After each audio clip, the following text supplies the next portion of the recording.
This is such a joy because last year for Mother's Day, unfortunately, due to the pandemic, they were in their rooms and the daughters were at home as well. While we celebrated Mother's Day all last year in their rooms, this year we get to celebrate in person.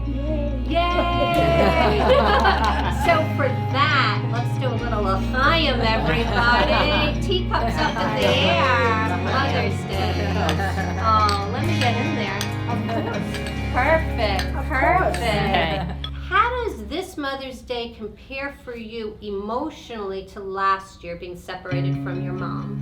No comparison. And last year, not only were our mothers stuck in their rooms, so that was pressure. We were worried about what was going to happen with the house. We saw people getting very sick, passing away. And we just didn't know what was going to go on. So it's like a huge sigh of relief now. And the light, the end of the tunnel is hopefully here. I was very concerned too, and I was missing my children and my grandchildren. And I'm so delighted about this year that we can see them and hug them and kiss them. Well, I would like to say that I'm very, very proud of my mom. And I think your own natural traits, your instinctive traits, come into overdrive when something like a pandemic happens. Mom has always been adaptable, resilient, and had the ability to learn. So when Mom came here 2.5 years ago, all of a sudden, Marion was her welcome wagon. They started playing mahjong, and Mom learned how to knit once again, and she's been tenacious. Makes me very emotional, really, because it was a big move from Florida to Rhode Island. But Tamarisk was very welcoming. What lessons have you learned from your own mother? My mother? Your mom. My mom was a very special bubby. And we have some wonderful, I think Beth knows this too. My grandchildren adored my mother. And she was a very 4 feet nothing, but she was a very strong lady. Just so everybody knows, Marion is about that height as well. Well, I've lost a couple of inches already. Yeah. But she was a very special lady, and I've learned a lot from her. I find myself saying things that my mother said, and I said, oh, I'm never going to say those things. I find myself repeating We those all things. say that. We We're all never going to say say what our mother said, and there we go and say it. Mimi, what was your favorite Mother's Day memory with your own mom? Oh, with my mom.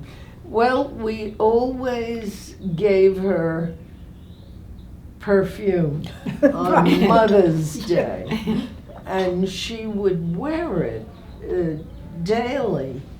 And one day I asked her, I said, Mama, why do you put perfume on every day?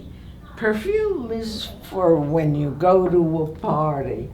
And she said to me, Mimi, Every day is a party. Watching my mother move here, to me, she made friends very quickly. She made a lot of friends. To know that you can pick your life up, you can basically start all over again, because that's what it is. I mean, she came here with my dad, but then my dad passed away here after just 2 years. And she continued to go on, and has made a life, made friends, shows me that that there's life after something bad. You lose your life partner, but life goes on. Things don't have to be like the end for you as well. How did you feel about Bubby?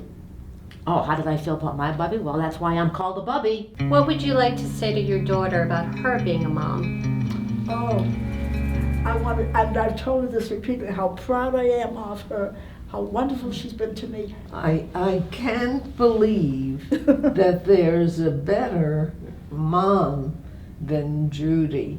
or grandmom, or Bubby. I want to send out a very special Happy Mother's Day to my mom, Carol, who lives in Florida. I love you, Mom. I miss you. I'll see you on Zoom in a few hours for Mother's Day. But I also want to thank my children, Shoshana, Joshua, and my daughter-in-law, Kaylee, for making me a mom. I love you, the three of you, and everybody here, and to all the residents at Tamarisk, and to all their children.